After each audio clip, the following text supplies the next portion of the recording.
we decided to meet that Friday night in Adams Morgan. She had a friend with her whom she was staying with, so that provided a nice out for her. She would meet for a few drinks, and if I was cool or at least not a threat, then she might go home with me. Or if I'd gained a bunch of weight or had developed bad table manners since the last time we met, then she could just go home with her friend. Girls do this all the time. So do guys, at least the smart ones. So within a drink or two, the stage was set.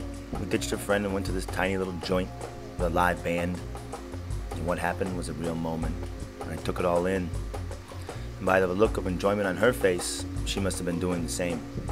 It was this dive bar filled with these crazy locals. When I say filled, I mean like 10 people because this place was tiny. And these locals were going crazy for the band. It's a band they've seen, a band that's been playing there probably 10 years. So here's the band. In the back with his ass practically up against the front window is a white guy, and he looks like my 7th grade science teacher.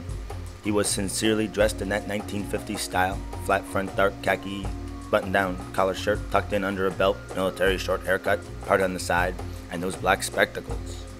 But he was cool, beating on the drums like no science teacher could. No science teacher I ever knew. And he was sweating his ass off because this place was hot and moist this early summer evening. The bass player was this older black guy, tall, skinny as a light post. I swear he was asleep as he played. I don't know if he was stoned or tired or what, but his eyes were closed, and he moved with the simplest of movements, except his busy fingers, thumping away, just cruising, flying. No matter how hard they tried, how fast they went, they couldn't wake up the bassist. And the lead guitarist was a redneckish ex-pothead who looked like he really should have been ruining Jimmy Buffett tunes in the suburbs. And of course the lead singer was a blind man with an abundance of smiles and raspy charm. These bands like this, lead singer's always a blind guy. Never could figure that out. And for someone who couldn't see, he sure had a knack for flirting with the only 2 or 3 attractive women in the place, including the girl I was with. And this place was alive and real, and the music made us forget how hot it was. After a few drinks and smokes and steamy glances, it was time to go back to my place for a little rendezvous. And it was nice. Except she had a hint of a mustache. But this night was really incredible, and I wasn't going to let a little peach fuzz get in the way of a near-perfect night. So we sleep in nice and late, and I resort to my trusted getaway plan. Let's go get some coffee.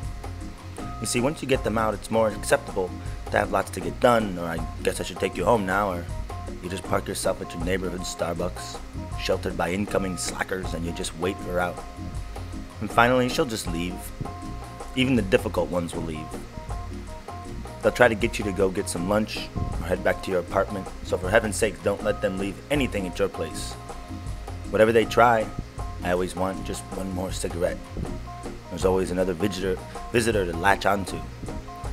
And some will waste hours waiting for you. But hey, you're chilling at Starbucks. Life could be worse. There is one problem. If you work the women within a certain radius of your sacred Starbucks, there's always the chance to be with one woman when 1 or 2 others stop by. Hence the phrase, don't shit where you eat.